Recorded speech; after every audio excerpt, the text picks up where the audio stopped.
તો આપણા આગલા લેક્ચરમાં આપણે બેઝિક કોન્સેપ્ટથી શરૂઆત કરેલી હતી. પહેલો કોન્સેપ્ટ આપણે જોયો હતો કે current carrying conductor magnetic field produce કરતો હતો. પછી આપણે જોયો હતો કે બે પ્રકારના આપણે કરંટ ફ્લો કરાવી શકીએ છીએ કંડક્ટરમાંથી, ડીસી કરંટ અને એસી કરંટ. એમાં આપણે જોયો હતો કે ડીસી કરંટ જો કંડક્ટરમાંથી ફ્લો કરાવવામાં આવે તો જે મેગ્નેટિક ફિલ્ડ આપણને મળતી હતી તે યુનિડાયરેક્શનલ હોય છે, અને એસી કરંટ જો ફ્લો કરાવવામાં આવે તો જે મેગ્નેટિક ફિલ્ડ મળે છે તે અલ્ટરનેટિંગ મેગ્નેટિક ફિલ્ડ આપણે મળતી હોય છે. પછી આપણે જોયો હતો ચેન્જ થતો મેગ્નેટિક ફ્લક્સ કોઈ પણ કંડક્ટર સાથે લિંક થાય તો એમાં EMF ઇન્ડ્યુસ થાય છે. આ નિયમને આપણે Faraday's law of electromagnetic induction પણ કહેવામાં આવે છે. જે EMF ઇન્ડ્યુસ થાય છે કંડક્ટરમાં એ બે પ્રકારના હોય છે. એક હોય છે સેલ્ફ ઇન્ડ્યુસ EMF અને બીજો હોય છે મ્યુચ્યુઅલ ઇન્ડ્યુસ EMF. એના પછી આપણે સેલ્ફ ઇન્ડ્યુસ EMF વિશે વિસ્તૃતમાં ચર્ચા કરેલી હતી, જેમાં આપણે એક કોઇલ લીધેલી હતી, એને એસી સપ્લાય આપી દીધેલો હતો, જેના કારણે એ કોઇલમાં અલ્ટરનેટિંગ કરંટ ફ્લો થઈ રહ્યો હતો. એ અલ્ટરનેટિંગ કરંટના કારણે કોઇલની આજુબાજુ મેગ્નેટિક ફિલ્ડ ઉત્પન્ન થઈ રહી હતી. તે મેગ્નેટિક ફિલ્ડનો ફ્લક્સ પણ ચેન્જિંગ હતો, કારણ કે કરંટ ચેન્જિંગ હતો, જેના કારણે એ મેગ્નેટિક ફ્લક્સ ચેન્જ થવાના કારણે કોઇલમાં EMF ઇન્ડ્યુસ થઈ રહ્યો હતો. આ EMFને આપણે સેલ્ફ ઇન્ડ્યુસ EMF નામ આપેલું હતું, કારણ કે કોઇલના પોતાના કરંટના કારણે જે મેગ્નેટિક ફ્લક્સ ચેન્જ થઈ રહ્યો છે એના કારણે જ આ EMF ઉત્પન્ન થયેલ હતું. એના પછી આપણે આ EMFનો ફોર્મ્યુલા જોયેલો હતો, જેનો ફોર્મ્યુલા છે V=LdI/dt, કાં પછી N-dϕ/dt થી પણ આપણે આ ફોર્મ્યુલા લખી શકીએ છીએ, જ્યાં dϕ/dt change in flux with respect to time છે. એના પછી આપણે મ્યુચ્યુઅલ ઇન્ડ્યુસ EMF વિશે ચર્ચા કરી હતી, જેમાં આપણે બે કોઇલ લીધેલી હતી. બંને કોઇલને આપણે નજીક અંતરમાં રાખેલી હતી. પહેલી કોઇલમાં આપણે એસી સપ્લાય આપેલો હતો. એ એસી સપ્લાયના કારણે કોઇલમાં અલ્ટરનેટિંગ કરંટ ફ્લો થાય છે. એ અલ્ટરનેટિંગ કરંટના કારણે કોઇલમાં મેગ્નેટિક ફ્લક્સ ઉત્પન્ન થાય છે. આ મેગ્નેટિક ફ્લક્સ બાજુમાં પડેલી બીજી કોઇલ સાથે લિંક થઈ રહ્યો છે, અને આ ફ્લક્સ ચેન્જિંગ હોવાના કારણે બીજી કોઇલમાં EMF ઇન્ડ્યુસ થશે. આ EMF જે ઇન્ડ્યુસ થયું છે એનું કારણ પહેલી કોઇલનો મેગ્નેટિક ફ્લક્સ છે, જેના કારણે આ EMFનું નામ આપણે મ્યુચ્યુઅલ ઇન્ડ્યુસ EMF આપેલું છે. પછી આપણે રાઇટ હેન્ડ થંબ રૂલ જોયો હતો, જેના કારણે આપણે કોઇલમાંથી ફ્લો થતા કરંટના કારણે મેગ્નેટિક ફિલ્ડની ડાયરેક્શન શોધી શકતા હતા. એમાં આપણે જોયો હતો કે આપણી જે ફિંગર્સ છે એ કોઇલમાં પસાર થતા કરંટની ડાયરેક્શનમાં મૂકવાની હતી, અને જે આપણો થંબ મળતો હતો એ મેગ્નેટિક ફિલ્ડની ડાયરેક્શન બતાવતી હતી. પછી આપણે ટ્રાન્સફોર્મરનો કાર્ય સિદ્ધાંત જોયેલો હતો. એમાં આપણે જોયો હતો કે ટ્રાન્સફોર્મર જે છે એક સ્ટેટિક ડિવાઇસ છે, અને એનો કાર્ય સિદ્ધાંત જે છે એ મ્યુચ્યુઅલ ઇન્ડ્યુસ EMF ઉપર આધારિત રાખે છે.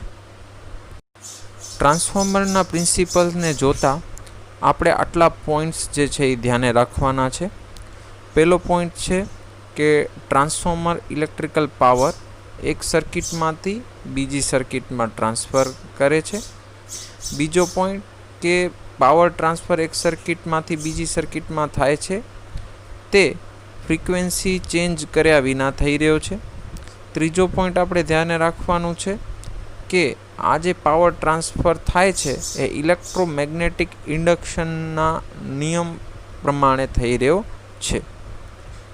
ચોથો પોઈન્ટ આપણે યાદ રાખવાનો છે કે બે ઇલેક્ટ્રિકલ સર્કિટ એકબીજાથી ઇલેક્ટ્રિકલી કનેક્ટેડ નથી, પરંતુ મેગ્નેટિકલી કનેક્ટ થઈ રહી છે.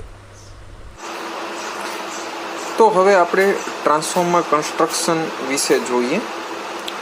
તો એમાં સૌથી પહેલાં આપણે જો સિમ્પલ ટ્રાન્સફોર્મર બનાવવું હોય તો આપણે 2 કોઇલની જરૂરિયાત પડે છે અને એક લેમિનેટેડ સ્ટીલ કોરની જરૂરિયાત પડશે.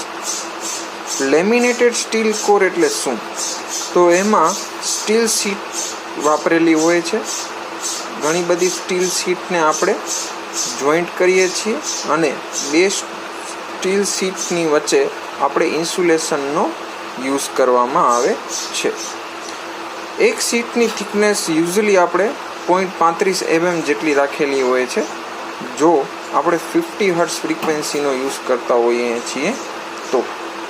જનરલી આપણા ઇન્ડિયામાં 50 હર્ટ્ઝની ફ્રીક્વન્સી યુઝ થાય છે. કન્સ્ટ્રક્શનલી જોવા જઈએ તો ટ્રાન્સફોર્મર 2 પ્રકારના હોય છે. પહેલો પ્રકાર જે છે એ છે કોર ટાઈપ અને બીજો પ્રકાર છે તે છે સેલ ટાઈપ ટ્રાન્સફોર્મર. અહીંયા આપણે કોર ટાઈપ ટ્રાન્સફોર્મરની એક ફિગર જોઈ શકીએ છીએ જેમાં 2 વાઇન્ડિંગ આપણે બતાવેલી છે. એક છે પ્રાઇમરી વાઇન્ડિંગ અને બીજી છે સેકન્ડરી વાઇન્ડિંગ. વાઇન્ડિંગ જે કોરના ભાગ ઉપર વીંટાળેલી હોય છે તેને આપણે લીંબ કહેવામાં આવે છે અને જે બાકીનો જે પોર્શન છે એને આપણે યોક કહેવામાં આવતો હોય છે. તો અહીંયા તમે જોઈ શકો છો ફિગરમાં કે પ્રાઇમરી વાઇન્ડિંગ અને સેકન્ડરી વાઇન્ડિંગ બંને અલગ અલગ લીંબ ઉપર વીંટાળેલી છે. જો બંને વાઇન્ડિંગ અલગ અલગ લીંબ ઉપર વીંટાળેલી હોય તો એવા પ્રકારના ટ્રાન્સફોર્મરને આપણે કોર ટાઈપ ટ્રાન્સફોર્મર કહેવામાં આવે છે. બાજુમાં તમને એક સેલ ટાઈપ ટ્રાન્સફોર્મરની ફિગર દેખાતી હશે. એમાં આપણે જોઈ શકીએ છીએ કે બંને વાઇન્ડિંગ જે છે પ્રાઇમરી અને સેકન્ડરી વાઇન્ડિંગ બંને એક જ લીંબ ઉપર વીંટાળેલી છે. એટલા માટે એનું નામ જે છે આપણે સેલ ટાઈપ ટ્રાન્સફોર્મર આપેલું છે. કોર ટાઈપ ટ્રાન્સફોર્મરમાં જોઈ શકીએ છીએ કે કોર જે છે એ વાઇન્ડિંગથી સરાઉન્ડેડ છે, જ્યારે કે સેલ ટાઈપ ટ્રાન્સફોર્મરમાં આપણે જોઈ શકીએ છીએ કે વાઇન્ડિંગની આજુબાજુ કોરનો ભાગ છે, જ્યારે કે કોર ટાઈપ ટ્રાન્સફોર્મરમાં કોરની આજુબાજુ વાઇન્ડિંગ્સ છે.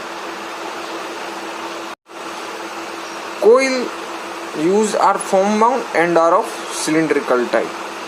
કોર ટાઈપ ટ્રાન્સફોર્મરમાં જે કોઇલનો યુઝ થાય છે તે ફોર્મ બાઉન્ડ હોય છે. ફોર્મ બાઉન્ડ મતલબ કે પહેલાંથી જ કોઈ કોર ઉપર વીંટાળીને એને કાઢેલી હશે અને સિલિન્ડ્રિકલ પ્રકારની હોય છે. જો સ્મોલ કોર ટાઈપ ટ્રાન્સફોર્મર હોય તો જે આપણે કોરનો ક્રોસ સેક્શન એરિયાનો યુઝ કરશું તે રેક્ટેન્ગ્યુલર કોર હશે અને એના ઉપર સિલિન્ડ્રિકલ કોઇલ્સ વીંટાળેલી હશે અને તે સિલિન્ડ્રિકલ કોઇલનો ક્રોસ સેક્શન સર્ક્યુલર અથવા તો રેક્ટેન્ગ્યુલર ફોર્મમાં હોઈ શકે છે. લાર્જ સાઇઝ કોર ટ્રાન્સફોર્મરમાં સર્ક્યુલર સિલિન્ડ્રિકલ કોઇલ્સનો આપણે યુઝ કરેલો હશે અથવા તો રાઉન્ડ કોઇલનો આપણે યુઝ કરેલું હશે અને જે કોરનો સેક્શન છે એ આપણે ક્રુસિફોર્મ ટાઈપ રાખેલું હશે. ક્રુસિફોર્મ કોર સેક્શનમાં જે કોરનો ક્રોસ સેક્શન એરિયા હોય છે તે રેક્ટેન્ગ્યુલર હોતો નથી, પણ એના એજીસમાં ખાંચા પાડેલા હોય છે. ઇન્સ્યુલેટિંગ સિલિન્ડર્સ આપણે યુઝ કરતા હોઈએ છીએ 2 કોઇલને સેપરેટ કરવા માટે, અને કોઇલ અને કોર વચ્ચે પણ આપણે ઇન્સ્યુલેટિંગ સિલિન્ડરનો યુઝ કરતા હોઈએ છીએ, જેનાથી કોર અને કોઇલ જે છે ઇલેક્ટ્રિકલી ઇન્સ્યુલેટેડ રહી શકે.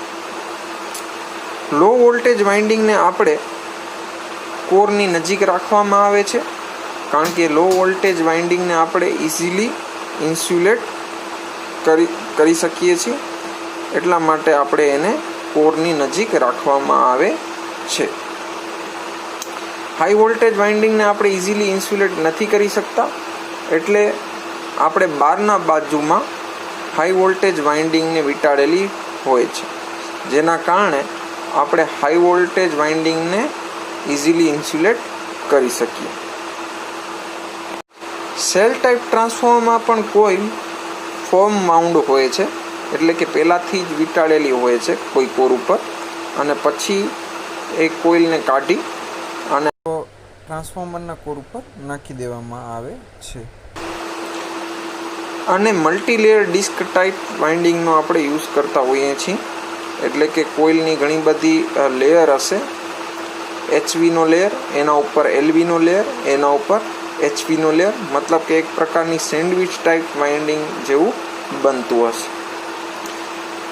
અને આ બધા લેયર એકબીજાથી ઇન્સ્યુલેટ કરવામાં આવતા હશે. ઇન્સ્યુલેશન માટે આપણે પેપરનો યુઝ કરતા હોઈએ છીએ, અથવા તો માઇકાનો યુઝ પણ થતો હોય છે. અત્યારે એડવાન્સ ટેકનોલોજીના કારણે બીજા ઘણા બધા ઇન્સ્યુલેશન્સ નવા ઉપયોગ થઈ રહ્યા છે. તો હવે આપણો નેક્સ્ટ ટોપિક છે ટ્રાન્સફોર્મરમાં ઉત્પન્ન થતો EMFનો ઇક્વેશન. અહીંયા તમે ફિગરમાં જોઈ શકો છો, મેં એક ટ્રાન્સફોર્મર લીધેલું છે. આ એક કોર ટાઈપ ટ્રાન્સફોર્મર છે. એના ઉપર આપણે પ્રાઇમરી વાઇન્ડિંગ અને સેકન્ડરી વાઇન્ડિંગ અહીંયા બતાવેલી છે. પ્રાઇમરી વાઇન્ડિંગ્સના આપણે કંઈક N1 ટર્ન્સ લીધેલા છે, અને સેકન્ડરી વાઇન્ડિંગ્સના આપણે N2 ટર્ન્સ લીધેલા છે. N1 is equal to number of turns in primary and N2 equals to number of turns in secondary. Phi m is equal to maximum flux in core in Weber. Phi m જે છે એ ફ્લક્સની મહત્તમ કિંમત છે કોરમાં, અને ફ્લક્સની value આપણે વેબરમાં બતાવતા હોઈએ છીએ. અહીંયા ફ્લક્સનો આપણે ફોર્મ્યુલા બતાવેલું છે. ફ્લક્સનો ફોર્મ્યુલા છે B મલ્ટીપ્લાઇડ બાય A, જ્યાં BM is equal two maximum flux density છે, અને A is equal two area of cross section of core છે. કોરનો ક્રોસ સેક્શન એરિયા છે. પ્રાઇમરીમાં જ્યારે આપણે સપ્લાય આપશું, એસી સપ્લાય આપશું, ત્યારે આપણને ખ્યાલ જ છે કે કરંટ ફ્લો થવાના કારણે પ્રાઇમરીમાં મેગ્નેટિક ફિલ્ડ ઉત્પન્ન થતી હોય છે. આ મેગ્નેટિક ફિલ્ડ એટલે કે મેગ્નેટિક ફ્લક્સ એ કોરમાં પસાર થતો હોય છે. આ મેગ્નેટિક ફ્લક્સ જે છે એ પણ અલ્ટરનેટિંગ હશે, એટલે કે સાઇનોસ્યુડિયલ હશે. અને અહીંયા મેં અલ્ટરનેટિંગ ફ્લક્સનો વેવફોર્મ બતાવેલું છે. સાઇનોસ્યુડિયલ ફ્લક્સ લીધેલું છે આપણે, એટલે કંઈક આવા પ્રકારનો વેવફોર્મ આપણને મળી રહ્યો છે. ફ્લક્સનું સૂત્ર કંઈક આવી રીતના બને છે, phi equals to phi m sin omega t. Omega t is equal two આપણે થીટા પણ લખી શકાય છે. આ વેવફોર્મનો ટાઈમ પીરિયડ આપણે કંઈક t લીધેલો છે, એટલે આખી સાયકલનો ટાઈમ પીરિયડ t છે, એટલા માટે હાફ સાયકલનો ટાઈમ પીરિયડ થશે T/2, અને ચોથા ભાગની સાયકલનો ટાઈમ થશે T/4. હવે આપણને ખ્યાલ છે કે rate of change of flux average flux કેટલું ચેન્જ થઈ રહ્યું છે. તો આપણે અહીંયા જોઈ શકીએ છીએ કે ફ્લક્સ 0 થી phi m પહોંચી રહ્યો છે. કેટલા ટાઈમમાં પહોંચી રહ્યો છે? તો T/4 ટાઈમમાં પહોંચી રહ્યો છે. તો આપણે rate of change of flux એટલે કે d∅/dt, d∅ is equal to change in flux, અને dt ઇઝ ઇક્વલ ટુ થશે ચેન્જ ઇન ટાઈમ. તો ચેન્જ ઇન ફ્લક્સ કેટલું થઈ રહ્યું છે? 0 થી phi m પહોંચી રહ્યો છે, મતલબ કે ચેન્જ ઇન ફ્લક્સ થઈ રહ્યો છે તમારો phi m જેટલો ફ્લક્સ ચેન્જ થઈ રહ્યો છે. સમય કેટલું લાગ્યું 0 થી phi m પહોંચવા માટે? તો સમય કંઈક આપણે જોયો છે કે T/4 જેટલું સમય લાગી રહ્યો છે. તો અહીંયા લખી શકું છું હું T/4. હવે ટાઈમ પીરિયડનો ઇક્વેશન આપણને ખ્યાલ છે, T is equal two 1/f, જ્યાં f is equal two frequency છે સપ્લાયની. ફ્રીક્વન્સીનો ફોર્મ્યુલા તમે જોયેલો હશે, f is equal two 1/t થી આપણે લખતા હોઈએ છીએ. અને t is equal to time period છે, ફ્રીક્વન્સી એટલે કે સાયકલ્સ પર સેકન્ડ. તો એનો આ ઇક્વેશન આપણને મળતો હોય છે. અને આમાં આપણે t is equal two 1/f આમાં મૂકી દઈએ તો આપણને કંઈક આવી રીતના મળશે, 5m divided by 1/4 multiplied by 1/f. એટલા માટે અહીંયા આપણે લખેલું છે 5m ડિવાઇડેડ બાય 1/4f. એટલે આને આપણે આવી રીતના લખી શકીએ છીએ 4f 5m. Rate of change of ફ્લક્સનો ફ્લક્સનો જે એકમ હતો આપણને ખ્યાલ છે, ફ્લક્સનો એકમ છે વેબર અને ટાઈમનો એકમ છે સેકન્ડ. એટલે રેટ ઓફ ચેન્જ ઓફ ફ્લક્સનો એકમ બનશે વેબર પર સેકન્ડ. અને આપણે જાણીએ છીએ કે d∅dt ઇઝ ઇક્વલ ટુ થાય છે E એટલે કે EMF, અને EMF નો એકમ થાય છે વોલ્ટ. એટલે આપણે વેબર પર સેકન્ડને વોલ્ટ તરીકે પણ લખી શકાય છે. આ જે આપણને EMF મળેલો છે તે માત્ર 1 ટન માટેનો EMF છે. જો આપણે આખી વાઇન્ડિંગનો EMF શોધવું હોય તો આપણે અહીંયા n વડે મલ્ટીપ્લાય કરવું પડે, એટલે કે ટન્સ વડે મલ્ટીપ્લાય કરવું પડે. નેક્સ્ટ, તમે એસી સર્કિટમાં જ્યારે એસી સર્કિટમાં તમને એક ફોર્મ્યુલા આવશે, form factor is equal to RMS value divided by average value, જ્યાં RMS ઇક્વલ્સ ટુ આપણે રૂટ મીન સ્ક્વેર વેલ્યુ કહેવામાં આવે છે. રૂટ મીન સ્ક્વેર વેલ્યુ કોઈ પણ એસી ક્વોન્ટિટી જે હોય છે એ RMS વેલ્યુના ફોર્મમાં આપણે બતાવતા હોઈએ છીએ. તમારા ઘરે જે સપ્લાય આવે છે, જેને આપણે 230 વોલ્ટ્સ કે 230 વોલ્ટ્સ જેટલું સપ્લાય આવતું હોય છે, તો 230 વોલ્ટ્સ જે છે એ એસી સપ્લાયની RMS વેલ્યુ હોય છે. તો અહીંયા એક ફોર્મ્યુલા આપણી પાસે છે, form factor is equal to RMS value divided by average value, અને જેની કિંમત એસી સપ્લાય માટે 1.11 જેટલી થતી હોય છે. તો RMS વેલ્યુને આપણે જો કરતા બનાવીએ તો RMS વેલ્યુ ઇક્વલ્સ ટુ આપણને મળશે 1.11 multiplied by 4f 5m. 1.11 multiplied by average value, અને એવરેજ વેલ્યુની કિંમત અહીંયા મૂકેલી છે આપણે, જે છે 4f 5m. તો આ બેનો આપણે જો ગુણાકાર કરીએ તો આપણને મળે છે 4.44 f 5m વોલ્ટ્સ. આ માત્ર 1 ટન માટે હતું.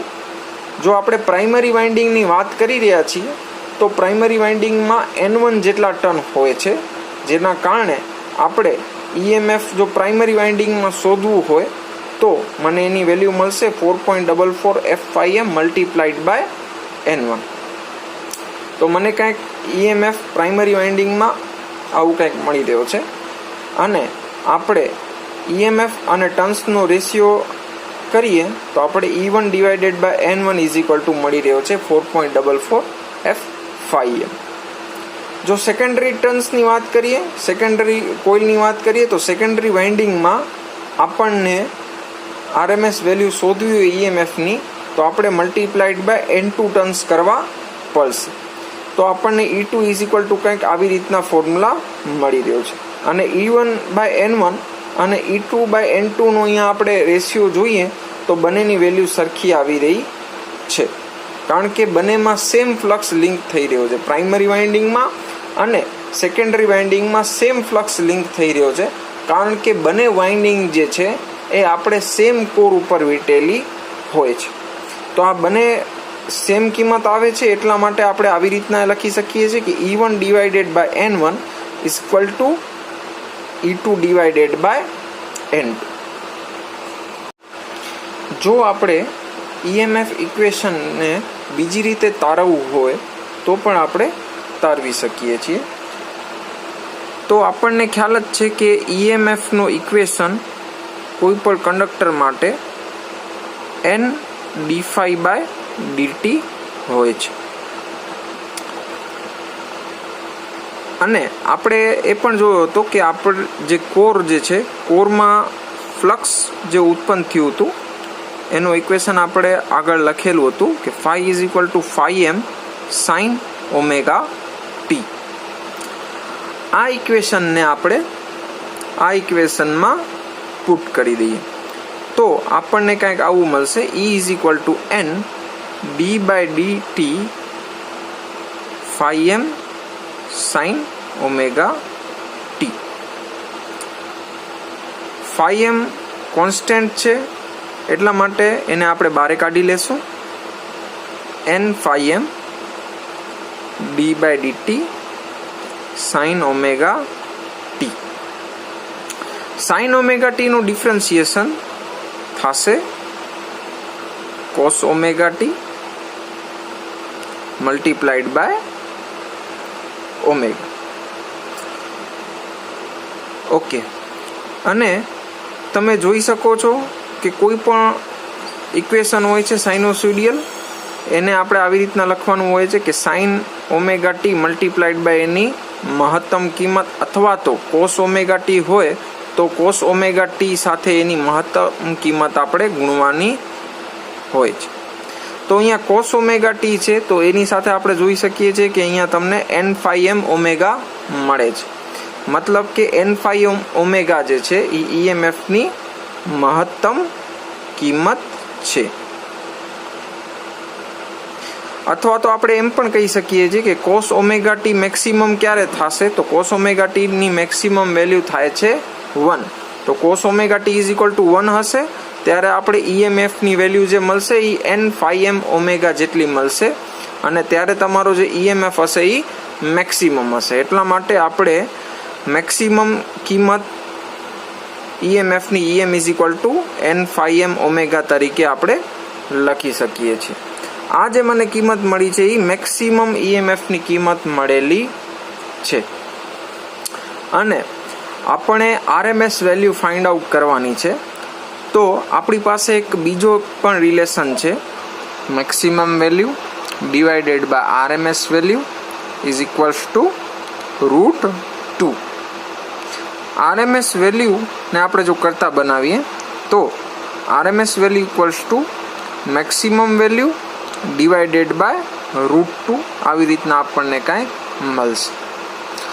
અને ઇક્વલ્સ ટુ આપણે આવી રીતના લખી શકીએ છીએ. મેક્સિમમ વેલ્યુની જે આપણે અહીંયા કિંમત મળેલી છે n phi m ઓમેગા, એ આપણે મેક્સિમમ વેલ્યુ અહીંયા પુટ કરી દઈએ તો n phi m omega divided by √2 આવી રીતના કાંઈક મળશે.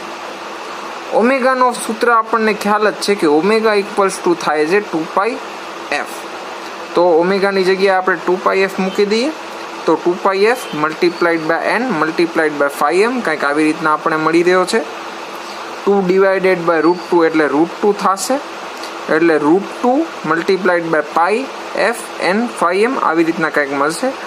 પાઈની વેલ્યુ આપણે મૂકી દઈએ 3.44, એટલે આપણે RMS વેલ્યુ જે હતી એ કંઈક આવી રીતના આપણને ફોર્મ્યુલા મળી રહ્યો છે, જે આપણે આગળ બીજી રીતના તારવેલો છે. હવે આમાં આપણે ખાલી n ટર્ન્સ લખેલા છે. જો આપણે પ્રાઇમરી વાઇન્ડિંગની વાત કરતા હોઈએ તો આ n જે છે એ n1 થી આપણું રિપ્લેસ થઈ જશે, અને જો આપણે સેકન્ડરી વાઇન્ડિંગની વાત કરતા હોઈએ તો આ n જે છે આપણે n2 થી રિપ્લેસ કરવું પડશે. નેક્સ્ટ ટોપિક છે આપણો વોલ્ટેજ ટ્રાન્સફોર્મેશન રેશિયો. આ ફોર્મ્યુલા આપણે તાર્યો હતો હમણાં જ કે E1 divided by N1 equals to E2 divided by N2 equals to 4.44 f phi m. આને આપણે આવી રીતના લખી શકીએ છીએ કે E2 divided by E1 equals to N2 divided by N1, અને E2 divided by E1 equals to N2 divided by N1 ને આપણે કોન્સ્ટન્ટ k નામ આપી દઈએ છીએ. આ કોન્સ્ટન્ટ k ને આપણે વોલ્ટેજ ટ્રાન્સફોર્મેશન રેશિયો કહેવામાં આવે છે. માની લો કે N2 એટલે કે સેકન્ડરીના ટર્ન્સ એ N1 કરતાં વધારે છે, એટલે કે સેકન્ડરીના આટા આપણે પ્રાઇમરી વાઇન્ડિંગના આટા કરતાં વધારે ગોઠવેલા છે. તો N2 ડિવાઇડેડ બાય N1 આપણને ગ્રેટર દેન 1 મળશે. એટલે કે N2 ડિવાઇડેડ બાય N1 બરાબર શું હતો? K. તો આપણને K ગ્રેટર દેન 1 મળશે.